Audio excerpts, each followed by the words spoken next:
La luz blanca del quirófano me golpeaba directo en los ojos, tan fuerte que parecía querer arrancarme la vista. Estaba acostada en la camilla de acero, con el cuerpo rígido, como si las correas que me sujetaban fueran cadenas invisibles del destino. El pitido del monitor cardíaco marcaba cada latido como un martillazo en mi sien. Bip, bip, bip. El doctor Morales, con su bata impecable, revisaba mis estudios mientras la enfermera preparaba la anestesia que brillaba dentro de la jeringa como un líquido mortal y frío. Yo intentaba respirar profundo, pero el aire no entraba del todo. No era el frío lo que me hacía temblar, sino la sensación de estar firmando un pacto con la muerte. Detrás del cristal esmerilado podía ver las siluetas.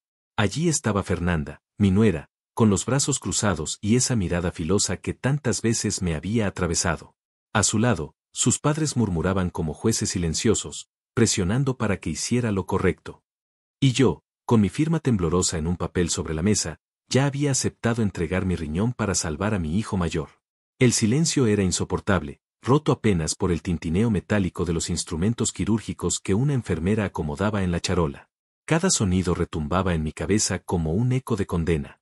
Cerré los ojos, resignada a que en segundos la aguja entraría en mi piel. Pero de pronto, un estruendo rompió la calma. La puerta del quirófano se abrió de golpe, dejando entrar una ráfaga de aire helado que hizo vibrar la bandeja de bisturís. Los médicos se giraron sorprendidos. Un niño irrumpió corriendo, con los zapatos llenos de lodo, la camisa del uniforme arrugada y la respiración agitada. Era Mario, mi nieto de apenas 9 años. Sus pequeños pulmones parecían estallar mientras gritaba con todas sus fuerzas: «Abuela, detente, lo único que te pido es que te suscribas al canal para no perderte el resto de esta historia, porque lo que viene a continuación es tan fuerte que no querrás despegarte ni un segundo. Tengo que decir la verdad de por qué mi papá necesita tu riñón». El tiempo se detuvo. El monitor cardíaco, que hasta ese instante era un pitido lejano, ahora retumbaba como un trueno. Uno de los médicos dejó caer unas pinzas al suelo. El estrépito metálico cortó el aire como un cuchillo. Yo quise incorporarme, pero las correas me mantenían presa. Mis labios apenas pudieron balbucear su nombre: Mario. La enfermera intentó sujetarlo, pero él esquivó sus manos con la agilidad de un torbellino. Corrió directo hacia mí, con los ojos abiertos como faroles y un viejo celular apretado en su manita sudorosa. Detrás del cristal, Fernanda golpeaba el vidrio con desesperación. Su rostro ya no era de seguridad, sino de pánico. Gritaba histérica: «No lo escuchen, es solo un niño». El doctor Morales levantó una mano ordenando silencio. Con voz grave y firme dijo: «Lo que tengas que decir, niño, dilo ahora». Y así, en ese instante congelado, supe que mi vida, y la verdad de toda mi familia, estaban a segundos de salir a la luz.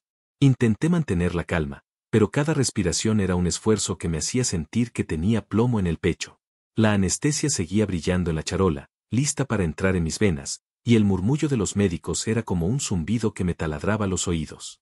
Yo estaba atrapada entre dos realidades: por un lado, la obligación como madre de salvar a mi hijo; por el otro, una sensación oscura que me decía que algo no encajaba, que algo estaba terriblemente mal. Mi mente retrocedió unos segundos antes, cuando la enfermera me pidió que firmara el consentimiento. Mi mano temblaba tanto que apenas pude sostener el bolígrafo. Esa hoja quedó allí, con mi nombre escrito como una sentencia de la que ya no podría escapar. La voz de Fernanda resonaba en mi memoria, dura, afilada: «Es tu deber como madre». Y yo, atada en esta camilla, me preguntaba si de verdad era un deber, o una trampa cuidadosamente armada. Miré hacia el otro lado del cristal, y allí seguía ella, con los labios apretados y la mirada clavada en mí. No pestañeaba, no mostraba compasión, solo una exigencia muda que me presionaba como una losa. Recordé las veces que había intentado suavizar sus palabras, pensando que quizás estaba nerviosa, que lo hacía por amor a Luis, mi hijo mayor. Pero ahora, viéndola así, con el rostro desencajado de rabia por la irrupción de Mario, sentí que esa máscara se resquebrajaba. El doctor Morales carraspeó, intentando recuperar el control de la sala. Con voz seria dijo: «Tranquilos, todo está bajo control». Pero yo sabía que nada estaba bajo control.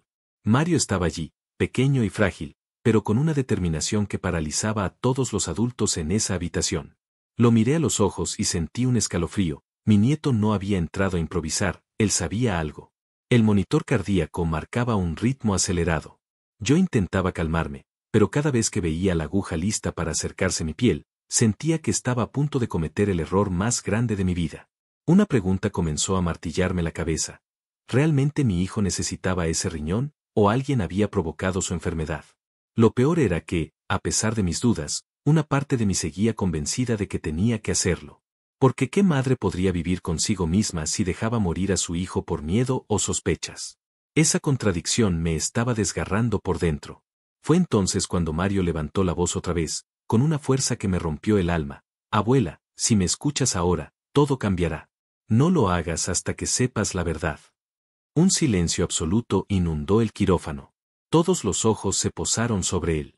Y yo, inmóvil en la camilla, comprendí que esa verdad que estaba a punto de salir podía destruir todo lo que yo conocía. Mientras veía a Mario allí de pie, con el pecho agitado y los ojos brillantes, mi mente se escapó al pasado como si buscara respuestas en los recuerdos. Recordé mi casa vieja, con sus paredes descascaradas y el olor a desinfectante que ya formaba parte de mi piel. Recordé a mi esposo Julián, postrado en su silla de ruedas desde hacía más de 10 años, con la mirada perdida en un horizonte que solo él parecía ver. Casi nunca hablaba, apenas un suspiro de vez en cuando, pero aún así yo seguía a su lado, empujándolo cada tarde al patio para que tomara aire, escuchando el rechinar de las llantas como una canción de rutina. Luis, mi hijo mayor, siempre fue mi orgullo. Recuerdo verlo regresar de la construcción con la ropa llena de polvo y una sonrisa enorme en el rostro, como si ni el trabajo más duro pudiera quebrarlo. Mamá, un día te voy a construir una casa bonita, me decía entre risas, y yo le creía porque lo veía fuerte, decidido. Pero poco a poco lo vi apagarse. Primero fue el cansancio, luego la palidez, hasta que un día confesó con voz temblorosa que estaba orinando sangre. Yo sentí que el mundo se me caía encima.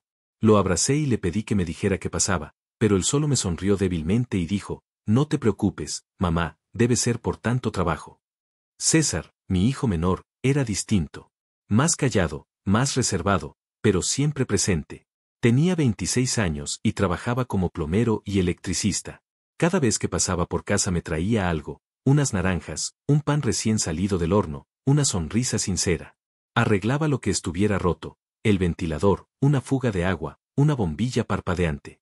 Y entre una cosa y otra, me decía en voz baja, mamá, no quiero verte tan cansada, no quiero verte trabajando así. Yo le sonreía y le contestaba siempre lo mismo, todavía aguanto, hijo. Ocúpate de tu hermano, él te necesita más. Y luego estaba Mario, mi nieto, mi pequeña luz en medio de tanta carga.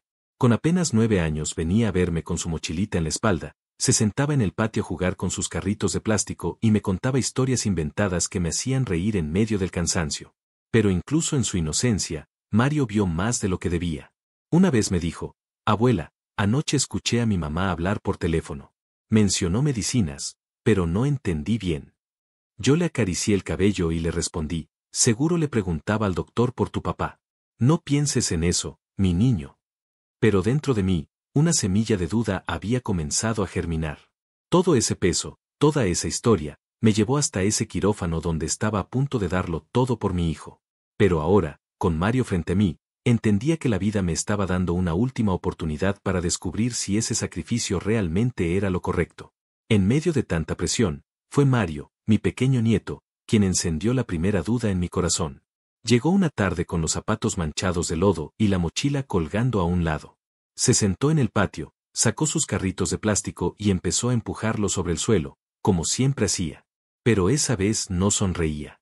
Sus ojitos redondos, que solían brillar con inocencia, estaban serios, como si cargara un secreto demasiado grande para su edad. Me acerqué a él con una sonrisa forzada y le pregunté, ¿qué pasa, mi niño? ¿Por qué estás tan callado?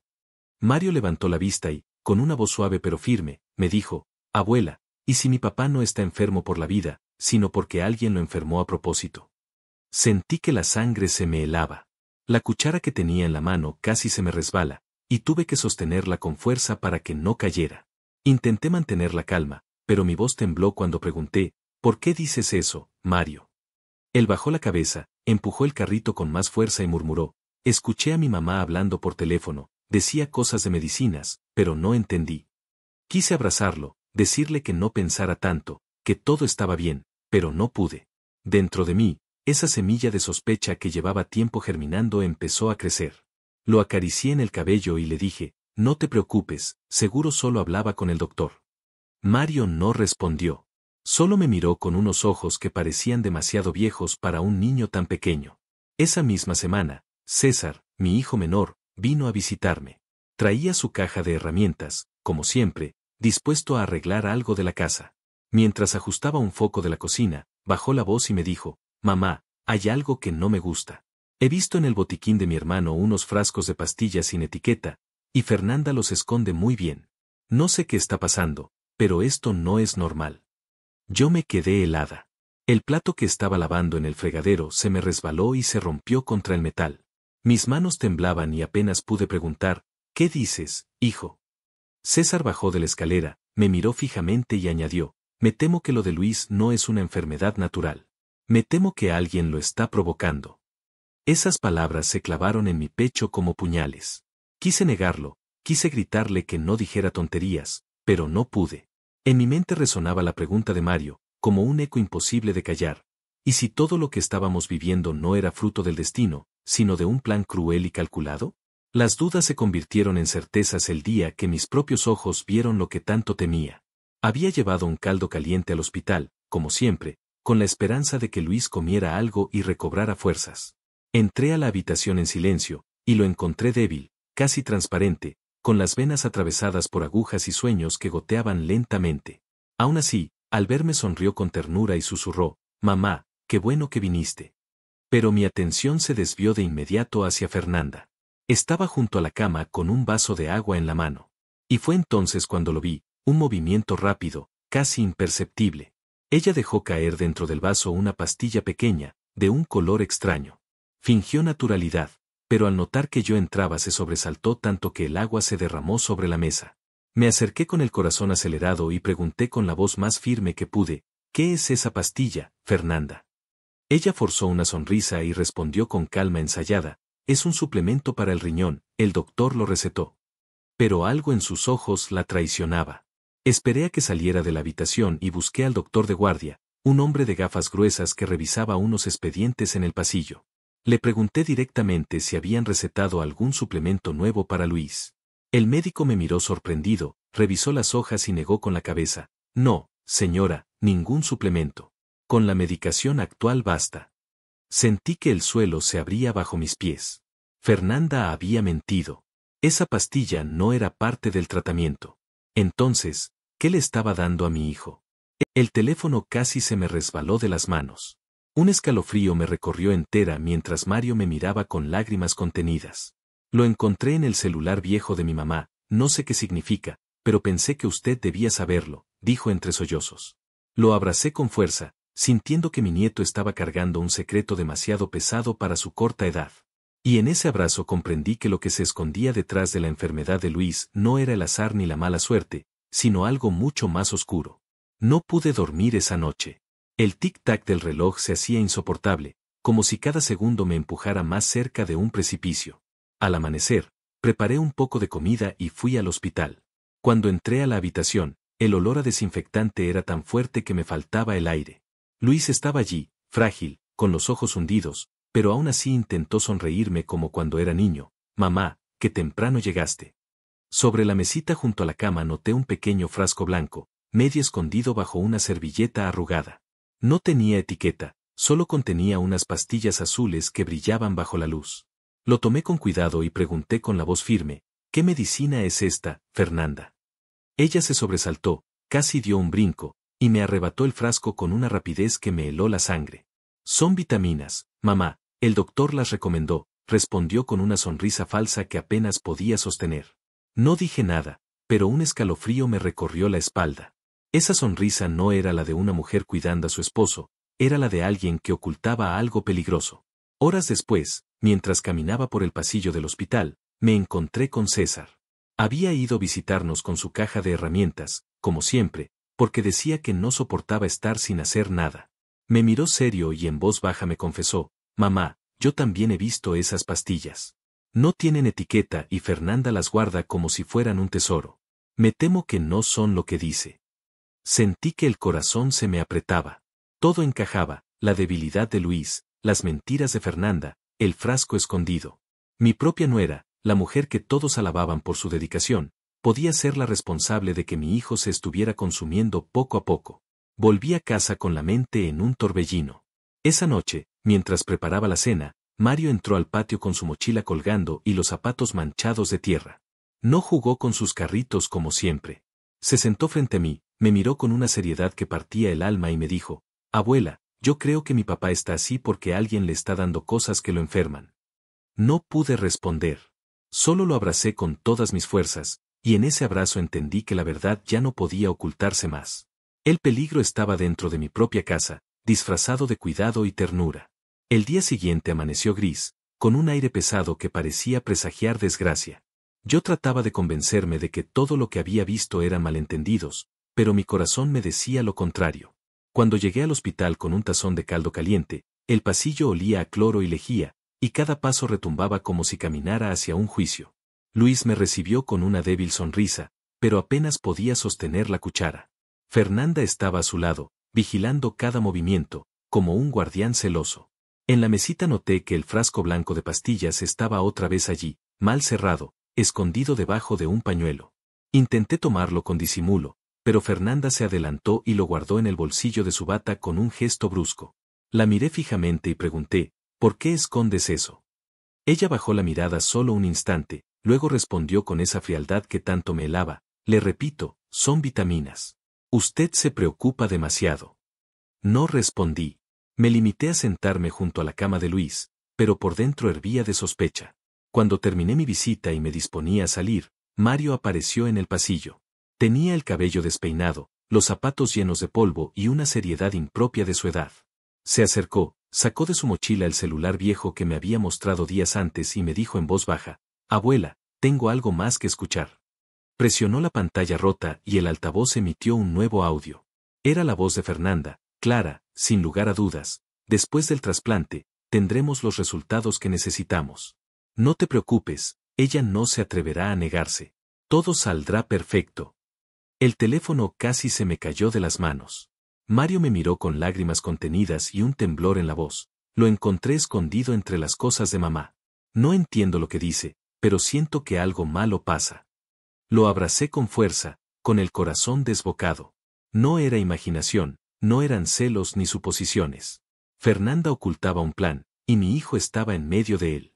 La grabación era la prueba de que algo oscuro se tejía detrás de esa operación. Mientras Mario me estrechaba con sus bracitos delgados, comprendí que aquel niño, con su inocencia y su valor, había destapado la primera pieza de un rompecabezas macabro. Y lo que estaba por revelarse podía cambiarlo todo. El doctor Morales levantó la mano para que todo el equipo se detuviera. ¿Tú qué opinas de lo que está pasando?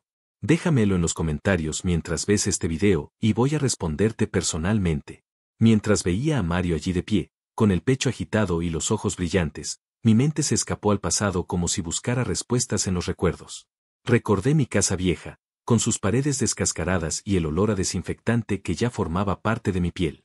Recordé a mi esposo Julián, postrado en su silla de ruedas desde hacía más de 10 años, con la mirada perdida en un horizonte que solo él parecía ver.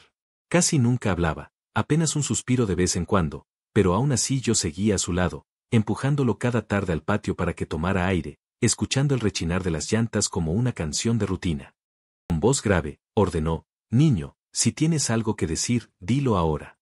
Mario respiró hondo, presionó con fuerza el celular viejo que traía en la mano y se plantó frente a todos con una determinación que parecía demasiado grande para su pequeño cuerpo. «Mi papá no está enfermo por causas naturales, mi papá está enfermo porque alguien lo hizo así», dijo con voz clara que rebotó en cada rincón del quirófano. Un murmullo recorrió al personal médico. La anestesista bajó la jeringa lentamente, las enfermeras intercambiaron miradas de confusión, y sentí que mi corazón latía tan fuerte que podía romperme el pecho. Del otro lado del cristal, Fernanda golpeaba el vidrio con fuerza. Sus ojos desbordaban pánico. Gritaba con desesperación: «No lo escuchen, es solo un niño, está inventando». Pero su voz ya no tenía la seguridad de antes, ahora era chillona, quebrada, casi histérica.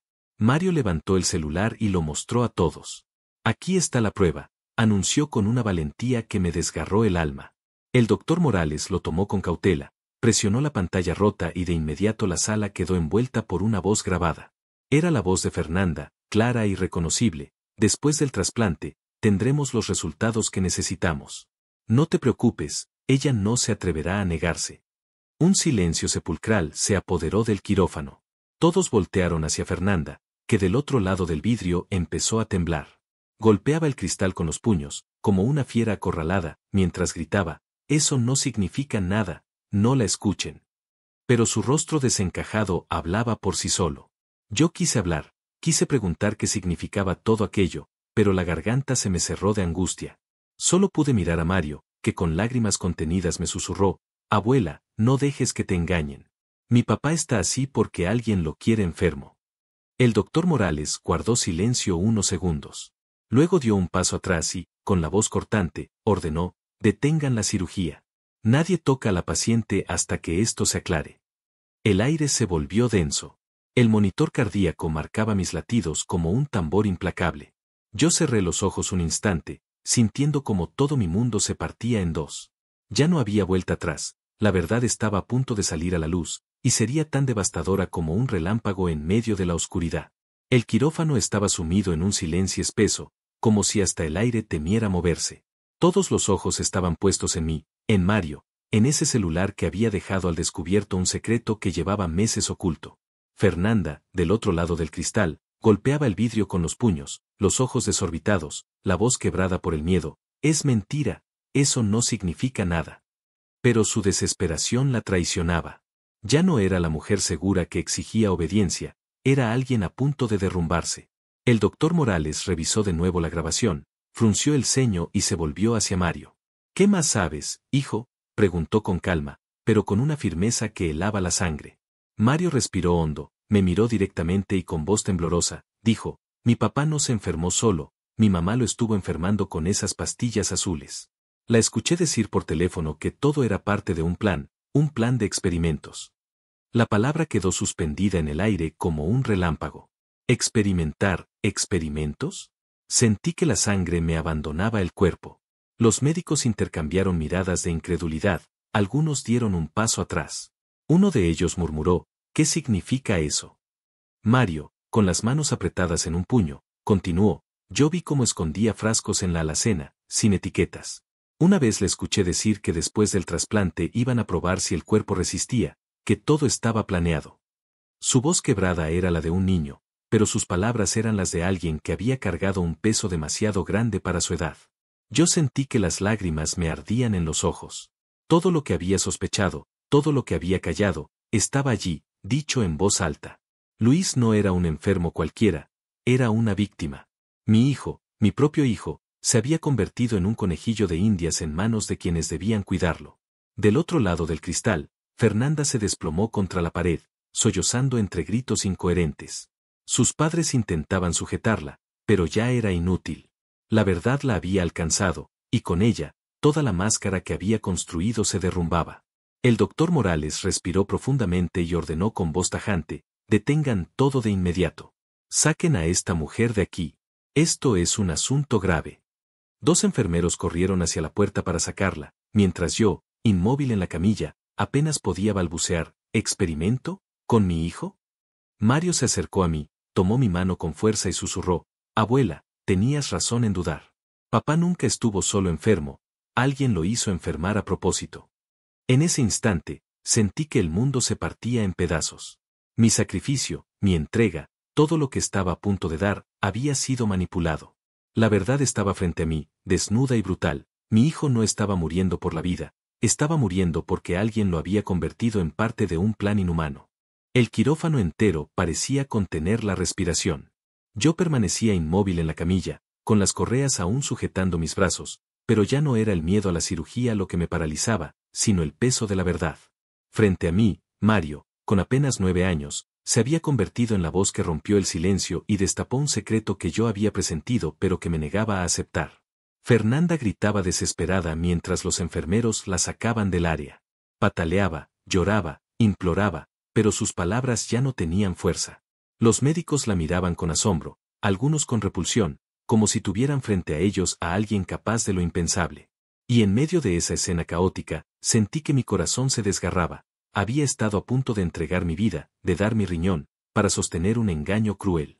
El doctor Morales se acercó y puso una mano sobre mi hombro. «Tranquila, doña Clara. Nadie va a tocarla hasta que todo esto se aclare. Su sacrificio no será usado en vano. Sus palabras intentaban dar calma, pero dentro de mí había un torbellino. La palabra que Mario había pronunciado seguía resonando: experimento. ¿Qué significaba exactamente? ¿Quién estaba detrás de todo aquello? ¿Por qué alguien querría manipular la enfermedad de mi hijo? Nada tenía sentido, pero todo apuntaba a que la verdad era más oscura de lo que podía imaginar. Miré a Mario, que aún sostenía mi mano con fuerza. Sus ojitos brillaban por las lágrimas, pero en ellos vi algo más: el valor de alguien que había cargado un secreto imposible y que había decidido hablar, aun sabiendo que podía romper a su familia.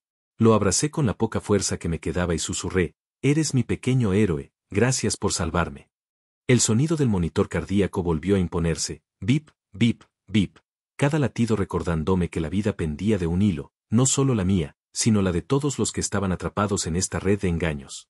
Sentí que esta historia aún no había terminado, que lo que habíamos descubierto era apenas la punta del iceberg de algo mucho más grande. Cerré los ojos, respiré hondo y me prometí a mí misma que no descansaría hasta descubrir toda la verdad. Porque lo que estaba en juego no era solo la salud de mi hijo, sino el futuro de mi familia entera.